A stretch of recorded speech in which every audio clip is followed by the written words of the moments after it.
चलिए, तो बेटा आज नया चैप्टर शुरू करेंगे जिसका नाम है रिटायरमेंट ऑफ ए पार्टनर। अच्छा, स्टार्ट करने से पहले ना रिटायरमेंट, डेथ, इन सब के बारे में थोड़े से कॉन्सेप्ट सीखेंगे, इनके बारे में थोड़ी सी हम बात करेंगे कि क्या होता है, फिर चैप्टर स्टार्ट करेंगे। अभी हम chapter number 4, chapter number 3 complete कर चुके हैं। उसमें अभी तक हमने देखा तो हर बार 8 स्टेप्स में किया था। कुछ पूछना बेटा? 8 स्टेप्स में किया था। पहला स्टेप कौन सा था? Calculation of sacrificing gaining ratio, new profit sharing ratio. दूसरा ट्रीटमेंट ऑफ गुडविल, तीसरा treatment of reserve, fourth treatment of accumulated losses, fifth revaluation, six partners capital, 7 capital adjustments और 8 बैलेंस शीट। अब सर जो chapter start होने जा रहा है हमारा वो है रिटायरमेंट ऑफ ए पार्टनर। जब change in profit sharing ratio था, दैट इज चैप्टर नंबर 3, उसमें एग्जिस्टिंग पार्टनर्स के बीच में ही प्रॉफिट शेयरिंग रेशियो चेंज हो रहा था। यानी सर ना तो नया कोई पार्टनर आ रहा था, ना ही कोई पार्टनर फर्म छोड़ करके जा रहा था। फिर हमने पढ़ा एडमिशन ऑफ ए पार्टनर। उसमें क्या हुआ, जो पार्टनर्स पहले से थे उनके बीच में तो रेशियो चेंज हो भी रहा है, नहीं भी हो रहा, पर नया पार्टनर एडमिट जरूर हो रहा है। अब ये जो 5th चैप्टर है इसमें क्या होगा, एक पार्टनर रिटायर होकर के चला जाएगा। इसका जो नेक्स्ट चैप्टर है 6th चैप्टर, वो है डेथ ऑफ ए पार्टनर। उसमें क्या होगा, उसमें भी पार्टनर फर्म से जा रहा है। पर what is the difference between retirement and death, right? और अगर हम चाहें तो चैप्टर नंबर 5 और चैप्टर नंबर 6 को एक साथ लेकर के चल सकते हैं, दोनों को चैप्टर को एक साथ खत्म कर सकते हैं कि दोनों की ट्रीटमेंट बिल्कुल क्या है, as it is same to same है, पर फिर भी हम अलग अलग लेके चलेंगे। अभी कुछ जो कॉमन पॉइंट्स हैं उनको डिस्कस करते हैं रिटायरमेंट और डेथ के बीच में। देखो बेटा, अगर मैं यहां बात करूं रिटायरमेंट, ठीक है, और यहां पर बात करूं बेटा डेथ, तो इन दोनों में डिफरेंस क्या है? सर रिटायरमेंट का मतलब क्या होता है?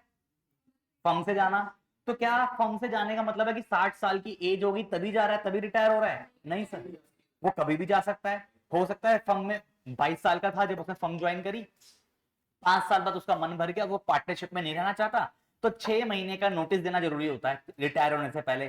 तो रिटायर होने से पहले 6 महीने का नोटिस देगा और 6 महीने बाद रिटायर हो जाएगा। तो कौन से साल की उम्र में रिटायर हो गया? 22 में ज्वाइन किया था, 5 साल बाद रिटायरमेंट ले ली, 27 साल की एज में उसने रिटायरमेंट ले ली। तो रिटायरमेंट का मतलब ये नहीं होता कि बुढ़ा हो गया, 60 साल का हो गया तो चला गया। तो रिटायरमेंट का मतलब होता है फर्म से निकल जाना, पार्टनरशिप छोड़ करके चले जाना। बोलो बात क्लियर हो रही है? और डेथ का मतलब क्या होता है?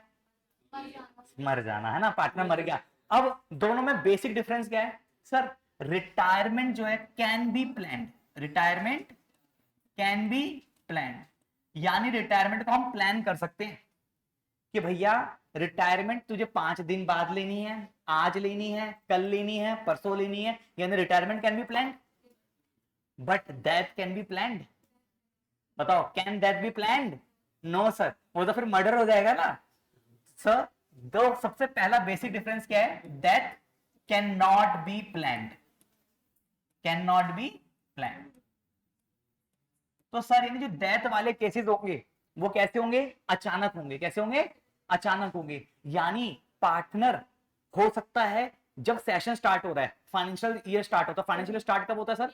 1 अप्रैल से स्टार्ट होता है और खत्म कब होता है? 31 मार्च तक। यानी सर 1 अप्रैल से स्टार्ट होगा और 31 मार्च तक जाएगा। बोलो बात क्लियर है? अगर अभी मैं बात करूं 24 चल रहा है या 25 चल रहा है तो कब खत्म होगा? 31 मार्च 2026 को खत्म होगा। अब बेटा यहाँ कॉन्सेप्ट ध्यान से सुनो, क्या कहता है कि रिटायरमेंट में क्या दिक्कत है कि देखो, अगर पार्टनर या 1 अप्रैल में मरा या पार्टनर 1 अप्रैल को रिटायर हुआ तो क्या चीजें दिक्कत आएंगी, क्या चीजें दिक्कत नहीं आएंगी? मुझे बताओ पिछला साल कौन सा था सर हमारा? 24 टू 25। उस साल का जो प्रॉफिट निकला होगा क्या वो डिस्ट्रीब्यूट हो चुका होगा पार्टनर्स के बीच में? हो गया होगा। क्या अब ये यहाँ 1 अप्रैल को मरा है या 1 अप्रैल को रिटायर हुआ है तो हमें प्रॉफिट की कोई टेंशन है, प्रॉफिट की कोई दिक्कत है? नहीं सर, पहले दिन रिटायर हो गया और पिछले तक का उसके साथ हिसाब क्लियर हो रखा है, कोई दिक्कत नहीं है सर। अब मान लीजिए पार्टनर रिटायर हुआ या उसकी डेथ हुई 31 मार्च 2026 को। कब हुई? 31 मार्च 2026 को। क्या 31 मार्च 2026 को मैं फाइनल अकाउंट्स बना लेता हूं अपने सारे? क्या उस दिन मैं प्रॉफिट एंड लॉस अकाउंट निकाल लेता हूं? क्या उस दिन प्रॉफिट जो होता है पार्टनर के बीच में डिस्ट्रीब्यूट हो चुका होता है? हो चुका होता है, प्रॉफिट निकल भी चुका होता है, डिस्ट्रीब्यूट भी हो चुका होता है। तो सर अगर पार्टनर यहां रिटायर हो रहा है या यहां पर उसकी डेथ हो रही है तब भी हमें प्रॉफिट की कोई दिक्कत नहीं होगी। पर सोचो अगर पार्टनर यहां कहीं बीच में 1 मई या 1 अक्टूबर या 1 दिसंबर यहां पर कहीं रिटायर हो गया या उसकी यहां पर कहीं डेथ हो गई, तो क्या मैंने प्रॉफिट कैलकुलेट किया होगा अब तक? नहीं सर। प्रॉफिट कब कैलकुलेट हुआ होगा? 31 मार्च 2025, वो भी कब का? पिछले साल तक का। पर पार्टनर यहां से लेके यहां तक तो जिंदा रहा कितने महीने? 6 महीने। पर मैं प्रॉफिट निकालूंगा, कैलकुलेट कब करता हूं? 31 मार्च 2026 में। तो यहां पर मुझे प्रॉब्लम का सामना करना पड़ेगा कि भाई अभी वो पहले ही मर गया है और अभी साल खत्म हुआ नहीं है, तो भाई उसके लिए प्रॉफिट 6 महीने का उसको देना पड़ेगा उसके घर वालों को। तो वो कैसे दे? तो यहां पर मेरा एक काम बढ़ जाएगा कि मुझे यहां पर 6 महीने तक का क्या करना पड़ेगा? प्रॉफिट कैलकुलेट करना पड़ेगा, जो कि इतना इजी नहीं है।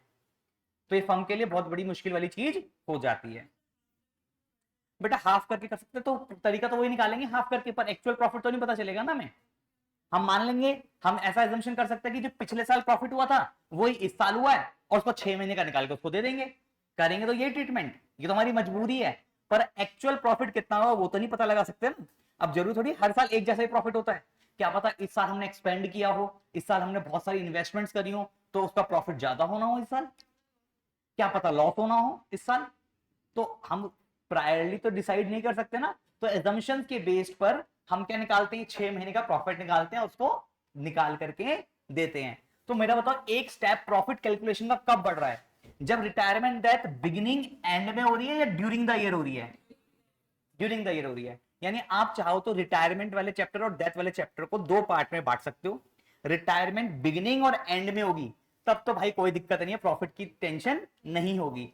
पर अगर रिटायरमेंट या डेथ पार्टनर की ड्यूरिंग द ईयर बीच में कहीं भी हो गई तो प्रॉब्लम क्या आएगी सर? प्रॉफिट हमें कैलकुलेट करना पड़ेगा, जो कि एग्जैक्टली कैलकुलेट नहीं हो पाएगा। बाकी और कोई दिक्कत नहीं आती। तो डिफरेंस क्लियर हुआ? ठीक है सर। तो बेटा रिटायरमेंट तो हम प्लान कर सकते हैं कि भाई मान लीजिए वो रिटायर होने जा रहा है 1 फैब को। कब होने जा रहा है? 1 फैब को। तो हमने कहा भाई तू रुक जाए, 31 मार्च को रिटायर हो जाइए। तो इट कैन बी प्लान, हम प्लान कर सकते हैं। ठीक है। अब मान लीजिए वो रिटायर होने जा रहा है कब? 25 मार्च को। कब? 25 मार्च को। तो बोलेंगे भाई 5 दिन की बात है, 31 मार्च को रिटायर हो जाइए। 5 दिन की बात है, 5 दिन बाद प्रॉफिट कैलकुलेट हाथों लेके जाइए प्रॉफिट। तो रिटायरमेंट कैन बी प्लान। पर डेथ के लिए से कहूंगा वो आज मरने जा रहा है, मैं उसको कहूंगा भाई रुक जाए 5 दिन बाद मरियो। तो retirement can B plan but death can not be plan. तो इसलिए आपको डेथ में ज्यादातर क्वेश्चंस कौन से देखने वाले मिलेंगे? ड्यूरिंग द ईयर वाले। कौन से? ड्यूरिंग द ईयर वाले। और रिटायरमेंट में ज्यादातर क्वेश्चंस आपको कौन से देखने वाले मिलेंगे? रिटायर कब हो रहा होगा?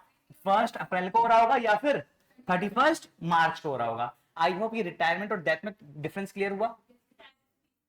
रिटायर बीच में, उसको मैंने बोला था रिटायरमेंट डेथ बीच में होगी तो हमें प्रॉफिट कैलकुलेशन करना पड़ेगा बस। आपके बुक में क्वेश्चन है जिसमें रिटायरमेंट ड्यूरिंग द ईयर हो रही है, तो मैंने आपको क्या बोला? रिटायरमेंट और डेथ के चैप्टर को आप एक साथ लेकर के चल सकते हो, बस इसको दो पार्ट में बांटना है। रिटायरमेंट डेथ का मतलब सेम है, रिटायरमेंट डेथ को अलग अलग मत बांटो, एक ही चैप्टर मानो बस। अलग अलग क्या मानो? रिटायरमेंट डेथ बिगिनिंग एंड का सेम रहेगा और ड्यूरिंग द ईयर का अलग रहेगा। बोलो बात क्लियर हो रही है? अगर रिटायरमेंट ड्यूरिंग द ईयर हो रही है तब भी मुझे प्रॉफिट कैलकुलेट करना पड़ेगा, अगर डेथ ड्यूरिंग द ईयर हो रही है तब भी मुझे प्रॉफिट कैलकुलेट करना पड़ेगा। पर अगर रिटायरमेंट शुरुआत में हो रही है तो प्रॉफिट बढ़ चुका है, मुझे कोई दिक्कत नहीं आएगी। रिटायरमेंट या फिर डेथ एंड में हो रही है तब भी मेरे को कोई दिक्कत नहीं आएगी। पर अगर ड्यूरिंग द ईयर में कभी भी किसी दिन बीच में मर गया या रिटायर हो गया तो हमें कैलकुलेशन एक एक्स्ट्रा करनी पड़ेगी। किसकी? प्रॉफिट की। बोलो इतनी बात क्लियर है? अभी कोई दिक्कत? सर आगे चलते हैं।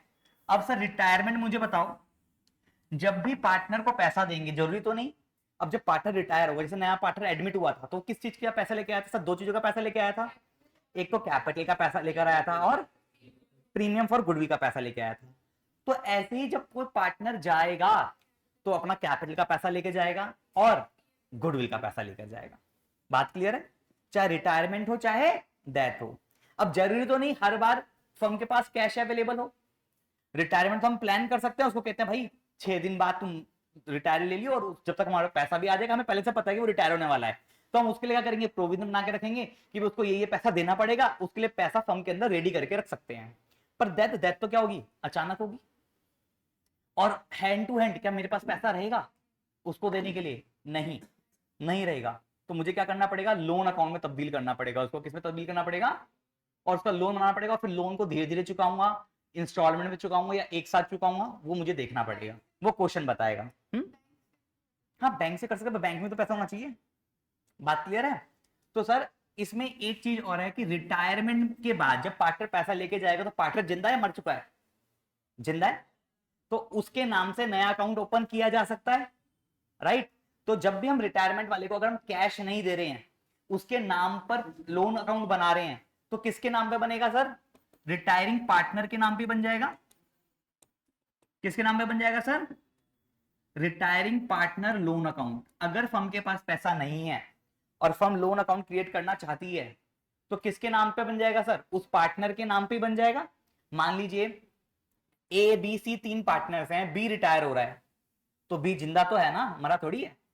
तो बी के लिए हमारे पास पैसा नहीं है बी को देने के लिए, तो हम उसके लोन अकाउंट में ट्रांसफर कर सकते हैं। तो हम बनाएंगे बीज लोन अकाउंट। कौन सा अकाउंट बनाएंगे, बीज लोन अकाउंट।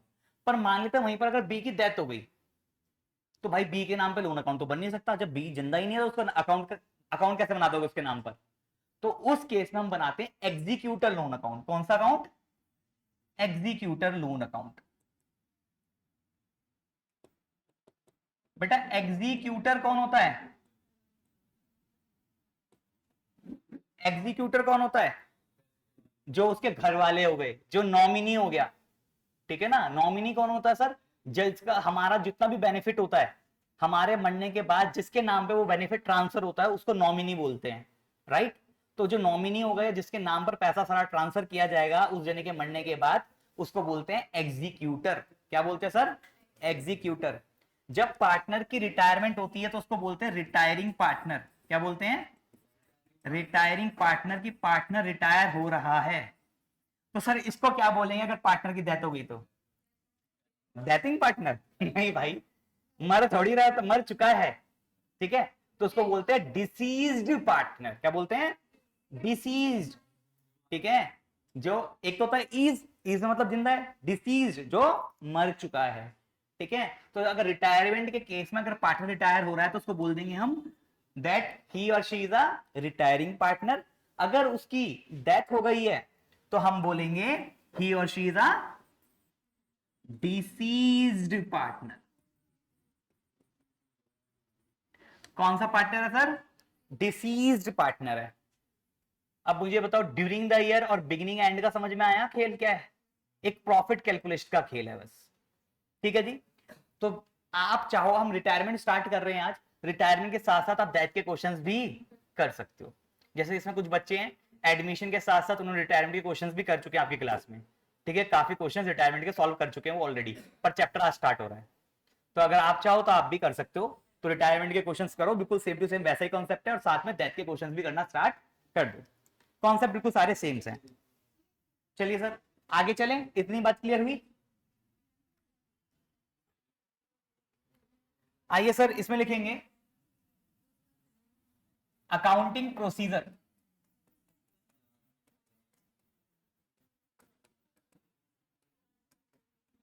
सर ये अकाउंटिंग प्रोसीजर का मतलब क्या है कि सर रिटायरमेंट के केस में जब पार्टनर रिटायर होगा तो हमें क्या क्या स्टेप्स फॉलो करने हैं, ठीक है ना, क्या क्या स्टेप्स फॉलो करने हैं और कैसे कैसे ट्रीटमेंट करनी है चीजों की ताकि वो आराम से रिटायर हो सके, ठीक है।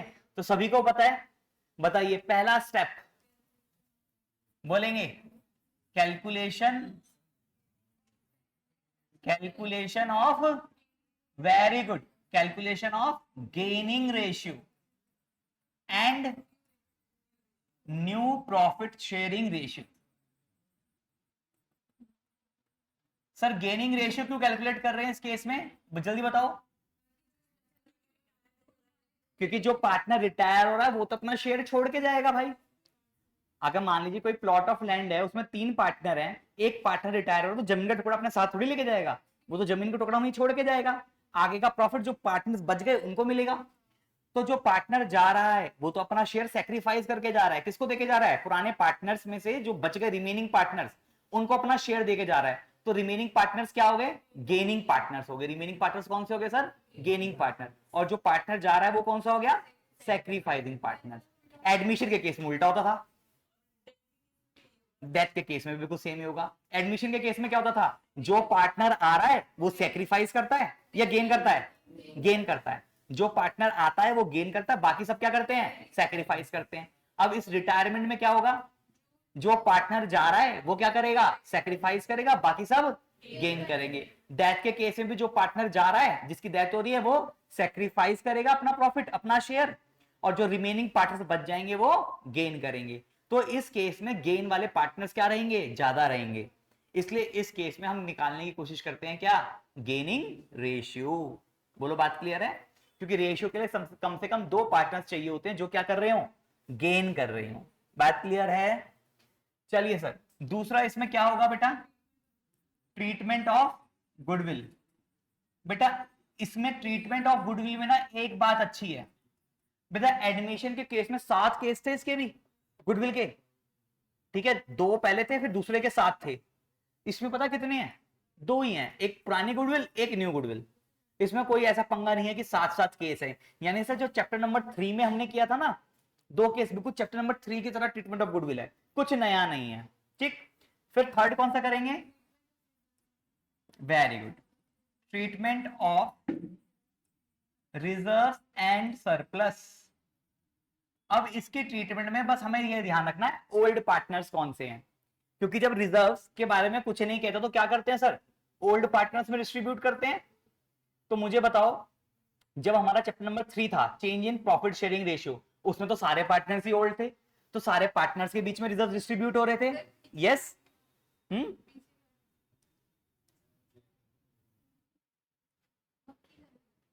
मक्खी ने कर दिया, चलो। हाँ जी, जब चैप्टर नंबर 3 कर रहे थे उसमें तो कोई नया पार्टनर कोई पुराना पार्टनर था ही नहीं, उसमें सारे एग्जिस्टिंग पार्टनर थे। तो बेटा जितने भी रिजर्व थे वो सारे पार्टनर्स में डिस्ट्रीब्यूट हो रहे थे। अब जैसे एडमिशन वाला चैप्टर आया, उसमें ओल्ड पार्टनर्स कौन से हो गए, नए पार्टनर के आने की वजह से। तो जो पुराने रिजर्व से हमने किसमें बांट दिया, पुराने पार्टनर्स में बांट दिया, नए पार्टनर को नहीं दिया। अब रिटायरमेंट में जब एक पार्टनर जा रहा है तो वो नया पार्टनर है, पुराना पार्टनर है, पुराना पार्टनर है। तो रिटायरमेंट के केस में जितने भी पार्टनर्स होंगे सभी को रिजर्व डिस्ट्रीब्यूट किए जाएंगे, यानी जो पार्टनर रिटायर हो रहा है उसको भी डिस्ट्रीब्यूट होगा। ओल्ड रेशियो वही चलेगा, सेम केस है, ओल्ड रेशियो सेक्रीफाइसिंग रेशियो जैसे करते आए हैं। ठीक है जी, इसे तो कहना चैप्टर इजी लगेगा आपको बहुत ज्यादा। फोर्थ कौन सा है बेटा, ट्रीटमेंट ऑफ एक्यूमुलेटेड लॉसेस। बेटा fifth one is revaluation of assets and reassessment of liabilities. चलिए बेटा सिक्स कौन सा होगा, preparation of partners capital account. बेटा यहां तक बिल्कुल सेम है। सेवंथ कौन सा होगा, कैपिटल एडजस्टमेंट्स। सर बस इसमें कैपिटल एडजस्टमेंट पता है कितनी है, जरा बताओ। सर इसके अंदर 5 कैपिटल एडजस्टमेंट्स हैं। चेंज इन पीएसआर में 1 थी, एडमिशन में 2 थी, तो 2 पार्ट थे ना, 2 थी, और इसके अंदर 5, पांचवा चैप्टर 5 एडजस्टमेंट्स। और लास्ट कौन सा बेटा, बैलेंस शीट। अब इसमें एक चीज और एड ऑन हो जाएगी, कौन सा, 9th, retiring partners loan account. Retiring partner loan account, अगर हमने उसको कैश में दे दिया तब तो कोई दिक्कत नहीं है। जब रिटायरिंग पार्टनर है तो पार्टनर रिटायर अपना पैसा लेके जाएगा गुडविल का और कैपिटल का। अगर फर्म के पास कैश है तो फर्म क्या दे देगी, कैश में दे देगी। अगर फर्म के पास कैश नहीं है तो वो उसके लोन अकाउंट में ट्रांसफर कर देगी, और फिर हमें लोन अकाउंट बनाना आना चाहिए। राइट, क्लियर है बात।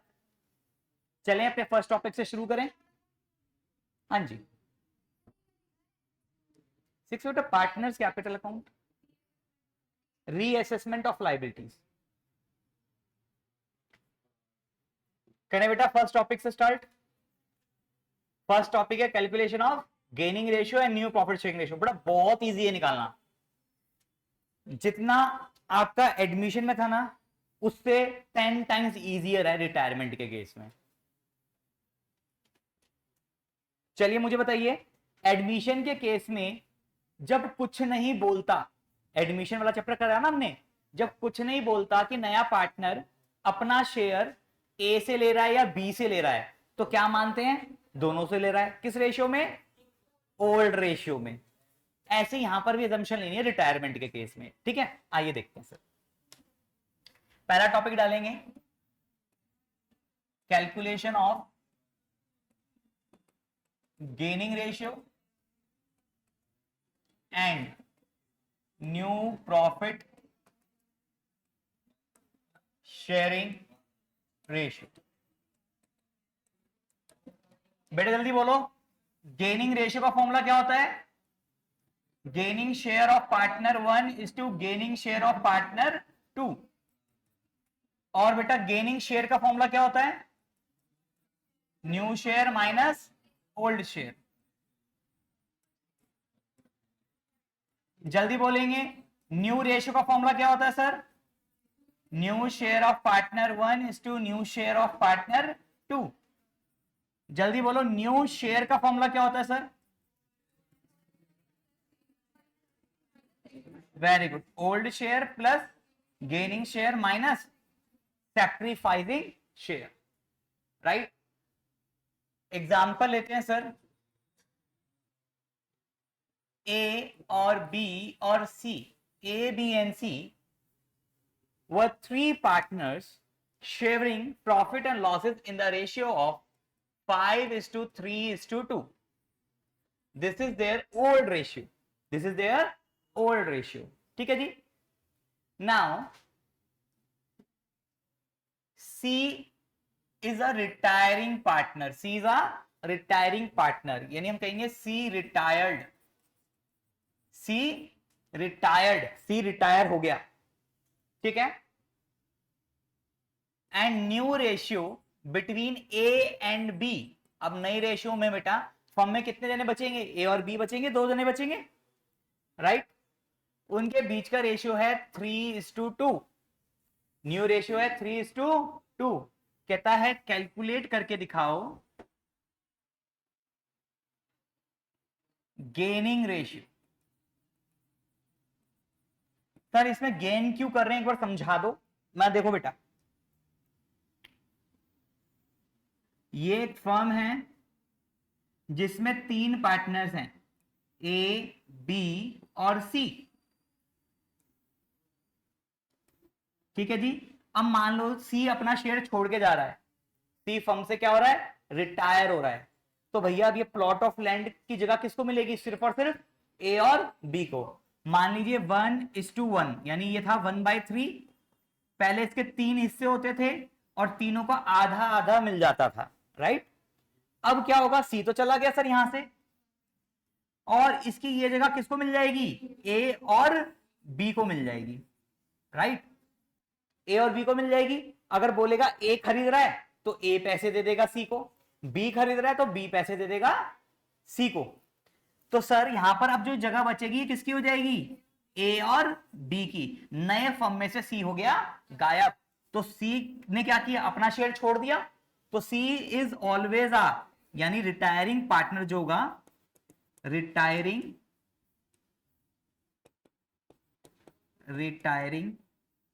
पार्टनर विल ऑलवेज बी जल्दी बताओ, very good, will always be sacrificing partner. जैसे एडमिशन के केस में न्यू पार्टनर हमेशा कौन सा पार्टनर होता है? गेनिंग पार्टनर होता है, वो गेन करता है। ए बी से अपना शेयर लेता है, अब सी जा रहा है तो अपना शेयर छोड़ के जा रहा है, अपनी जमीन छोड़ के जा रहा है। जब नया पार्टनर आता है तो इसमें हिस्सा लेता है।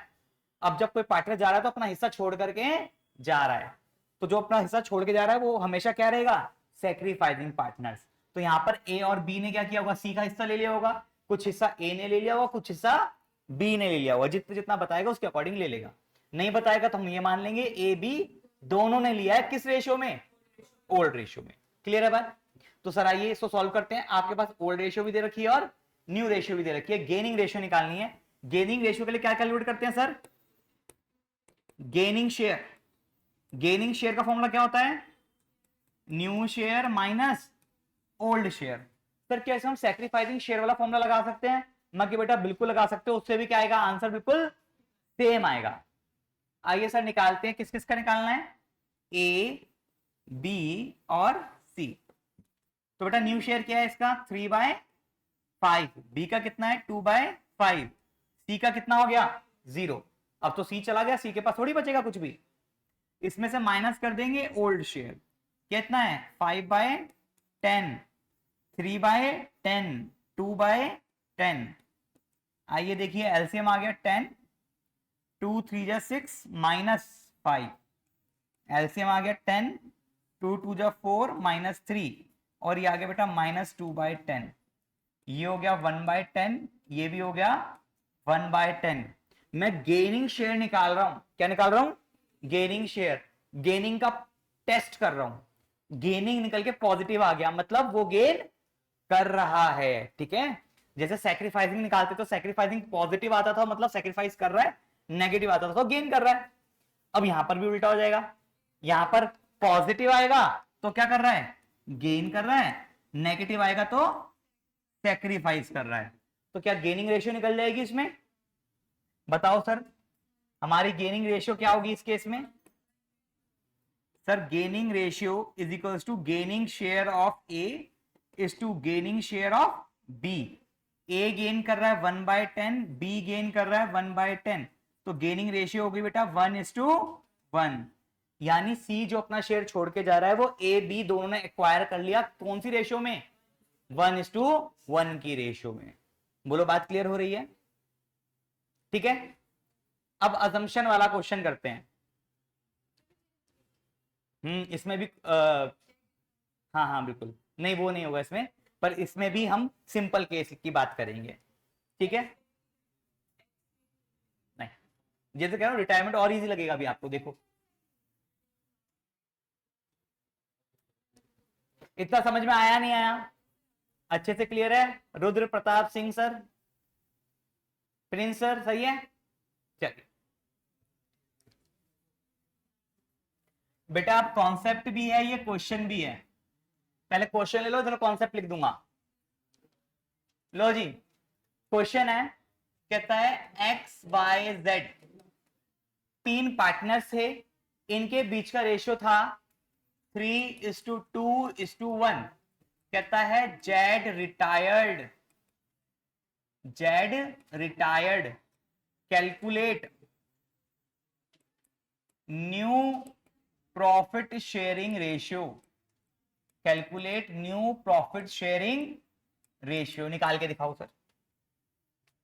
यानी सर ये सिंपल केस हो गया, इसमें हमें यही नहीं बता रहा, जेड तो बता दे रिटायर हो रहा है, पर जेड अपना हिस्सा किसको देके जा रहा है, एक्स को देके जा रहा है या वाई को देके जा रहा है या दोनों को देके जा रहा है, कितना कितना देके जा रहा है कुछ नहीं बताया, तो हम क्या एज्यूम कर लेंगे,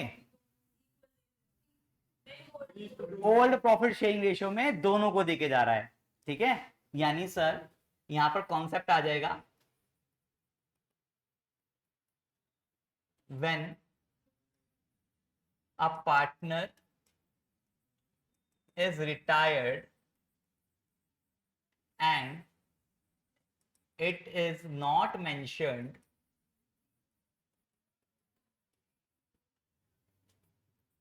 who has acquired his share, then it is assumed that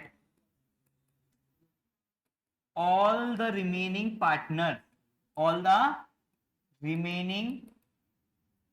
partners have acquired his share in their old profit sharing ratio,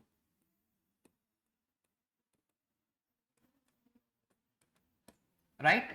तो हम एज्यूम कर लेते हैं कि उसका शेयर रिमेनिंग पार्टनर से कौन सी रेशियो में एक्वायर कर लिया, ओल्ड रेशियो में एक्वायर कर लिया, जिसके वजह से ओल्ड रेशियो बन जाएगी ओल्ड रेशियो किसके बराबर हो जाएगी?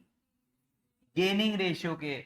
और बहुत बड़ी उपलब्धि है हमारी कि ये बराबर हो जाएगी न्यू रेशियो के भी। लीजिए, यानी एक ही बारी में तीनों रेशियो निकल जाएगी। ओल्ड रेशियो दे रखी होगी तो गेनिंग रेशियो और न्यू रेशियो एक साथ पता चल जाएगी। सर प्रूफ करके दिखाओ। बाकी इस अजम्पशन को लेते हैं और प्रूफ करके देखते हैं। और बेटा ऐसे केस को कौन सा केस बोलते हैं हम? Simple case. कौन सा केस बोलते हैं? तो सर यहां पर भी देखो क्वेश्चन में 3-2-1 पुराने पार्टनर्स हैं, जेड रिटायर हो गया, पर अब ये नहीं बताया कि जेड ने अपना शेयर एक्स और वाई को किस रेशियो में दिया, या सिर्फ एक्स को दिया या सिर्फ वाई को दिया।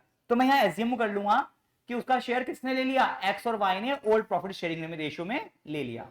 तो मैं इसको डायरेक्ट बता सकता हूं, पर पहले पूरा सॉल्व करते हैं, ठीक है, सिंपल केस को।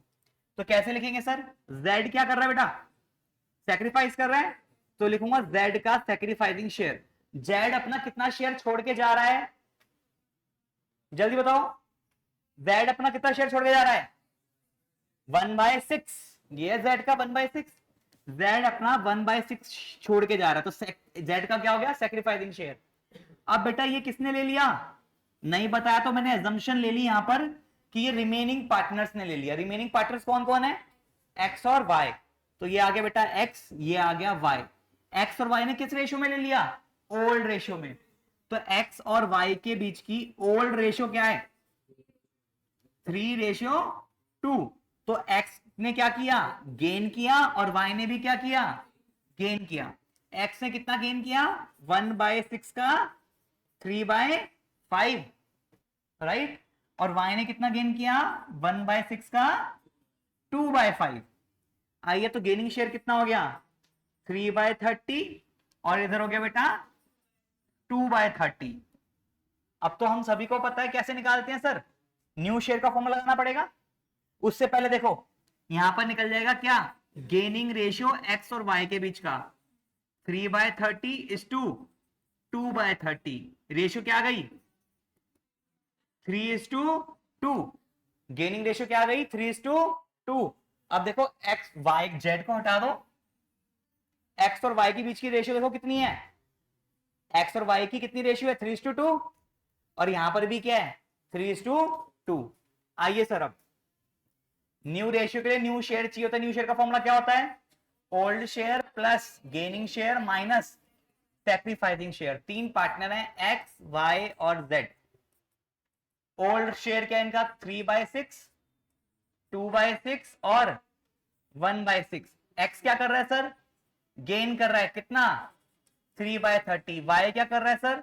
गेन कर रहा है 2/30। जेड क्या कर रहा है? सैक्रिफाइस कर रहा है, कितना? 1/6। तो एलसीएम आ गया 30। 6 5 30, 5 3 15 प्लस 3, ये आ गया 30। 6 5 30, 5 2 10 प्लस 2, और ये हो गया नील। जेड गया, ठीक। कितना हो गया बेटा? 18/30, और इधर हो गया 12/30। तो new ratio between X and Y, Z तो चला गया, 18/30 is to 12/30, that is 18 is to 12। 6 से डाल दो, 6 3 18, 6 2 12। तो बेटा न्यू रेशियो भी क्या आ गई? 3:2। गेनिंग रेशियो भी क्या हो गई? 3:2। और बेटा इनकी एक्स और वाई की ओल्ड रेशियो क्या थी? 3:2। हो गया ना, old ratio is equals to gaining ratio is equals to new profit sharing ratio. तो यहां पर एक चीज कर लो, यहां पर लिखेंगे old ratio between remaining partners. Old ratio between remaining partners will be equals to gaining ratio is equals to new ratio. तो ओल्ड रेशियो नहीं लेनी, old ratio among remaining partners लेनी है, ठीक है जी।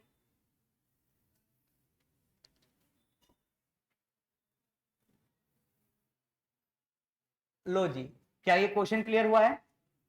अब मैं आपको देता हूं, फटाफट से आप मेरे को बताओगे, क्या बताओगे सर? न्यू रेशियो और गेनिंग रेशियो दें क्वेश्चन। चलो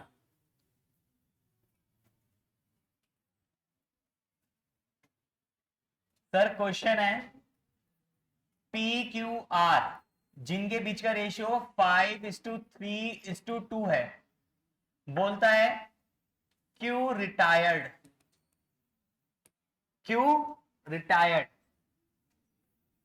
calculate gaining ratio and new profit sharing ratio. करो कैलकुलेट करो फटाफट बताओ।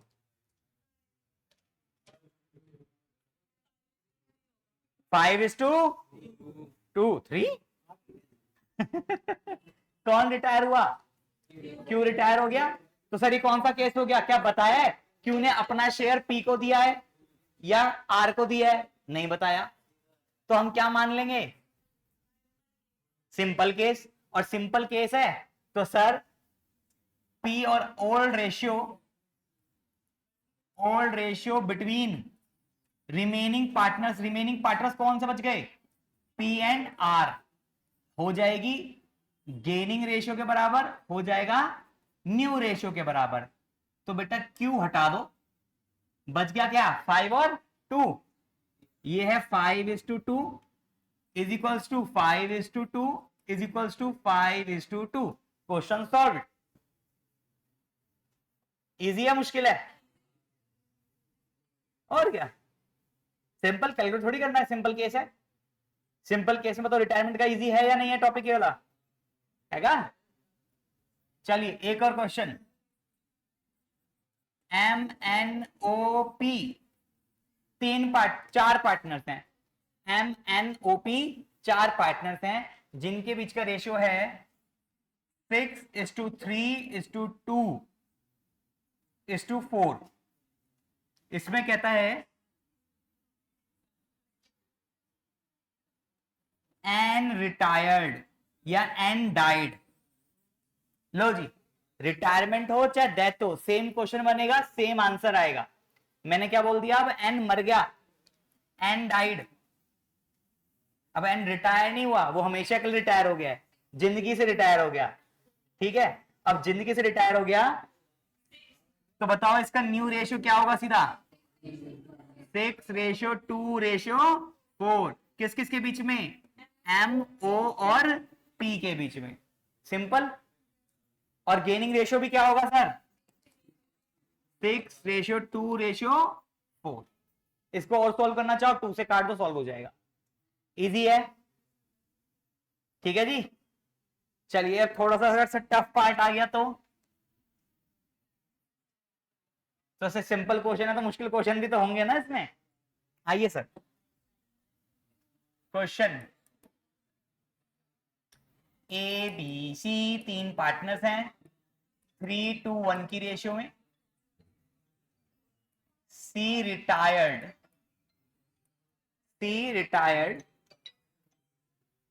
and his share was acquired by A and B equally. Calculate new profit sharing ratio.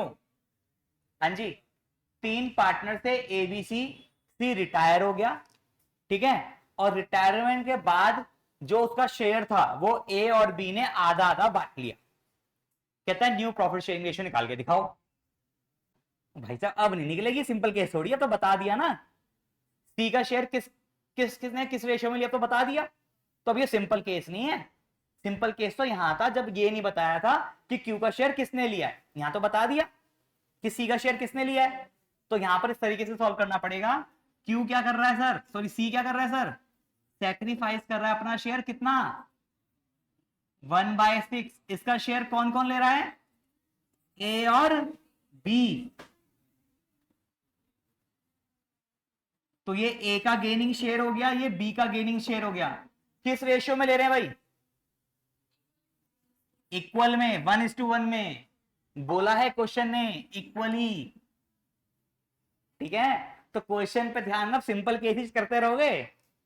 Simple case में तो मैंने बता दिया कैलकुलेट करने की जरूरत ही नहीं है, सीधा लिख दोगे। पर ये सिंपल केस थोड़ी है जो हम कर रहे हैं अब। देखो यहां पर सिंपल ही बोला था कि क्यों रिटायर हो गया। अब इसका शेयर किसने एक्वायर किया नहीं बताया, पर इसमें तो बता रखा है ए और बी ने एक्वायर किया इक्वली। तो बताइए सी ए का गेनिंग शेयर क्या हो गया, 1/6 का आधा, और यहां पर भी 1/6 का आधा, तो हो गया 1/12 1/12। तो आपकी गेनिंग रेशियो आ गई 1:1। अब निकालते हैं न्यू रेशियो, उसके लिए चाहिए न्यू शेयर। फॉर्मूला क्या होता है, old share plus gaining share minus sacrificing share. आइए ए बी और सी, ए का ओल्ड शेयर क्या है 3/6 2/6 1/6। ए क्या कर रहा है सर, गेन कर रहा है कितना 1/12, बी भी गेन कर रहा है 1/12, सी सेक्रीफाइस कर रहा है 1/6, 6 का हो गया नील, ये आ गया 12, 6 2 2 4 प्लस 1 5, 12 2 3 6 प्लस 1 7। ठीक है जी, तो यहां पर न्यू रेशियो क्या आ गई 7:5, ये होगी 7:5 न्यू रेशियो। क्लियर हो रहा है कॉन्सेप्ट, तो ध्यान रखना कंफ्यूज नहीं करना, सिंपल केस कौन सा है और वो वाला केस कौन सा है।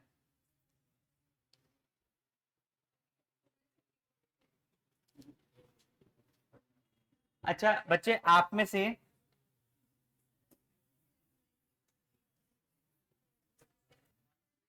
चलिए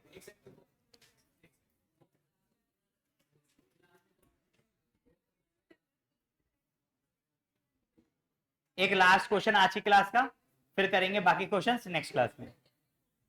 नेक्स्ट क्लास में मैं नेक्स्ट टॉपिक कराऊंगा मैं calculation of treatment of goodwill. ठीक है, इसको कॉन्सेप्ट को कर लो आप complete.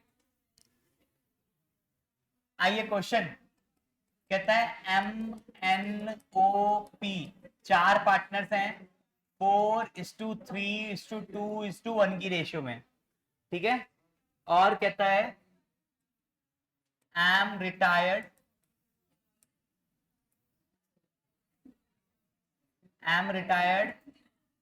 and takes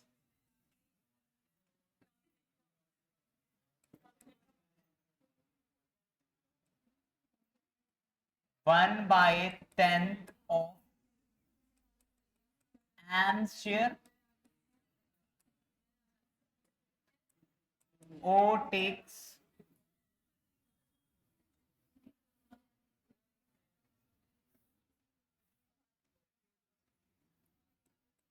remaining share of M. Calculate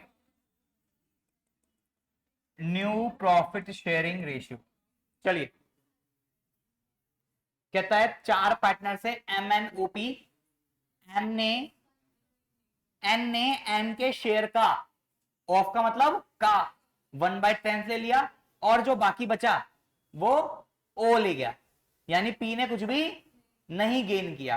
right, तो कैसे करेंगे सर, एम रिटायर हो रहा है तो एम क्या कर रहा है, सेक्रीफाइस कर रहा है कितना शेयर 4/10। ये शेयर किस किसने लिया, एन ने और ओ ने। रेशियो नहीं बताई, एन ने कितना लिया 1/10 ऑफ एम शेयर, एम का शेयर कितना है 4/10 का 1/10।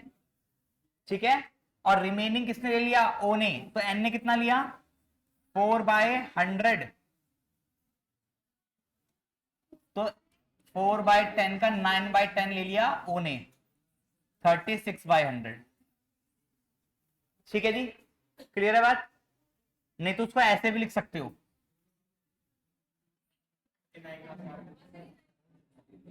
4 नहीं आया समझ में, ये तो ऐसा कर लो टोटल शेयर था 4/10। ठीक है, एन ने कितना ले लिया 4/100, बाकी जो बच गया वो ओ ने ले लिया। अब तो क्लियर है।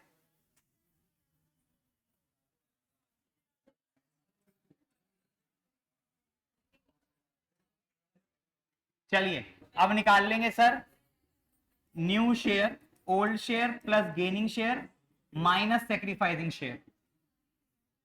MNOP, एम का ओल्ड शेयर क्या है 4/10 3/10 2/10 1/10, इसने दे दिया, सेक्रीफाइस कर दिया 4/10, एन ने कितना गेन किया है 4/100, ओ ने कितना गेन किया है 36/100, और पी ने कुछ नहीं किया। ये हो गया बेटा नील, ये हो गया 34,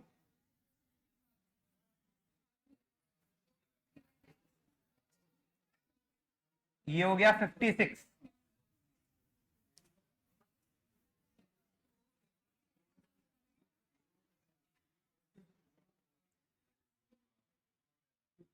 तो बेटा न्यू रेशियो क्या हो गया, N is to O is to P के बीच में 34/100 is to 56/100 is to 10/100, that is 34 is to 56 is to 10, 2 17 जा 2, कितने पे जाएगा 18,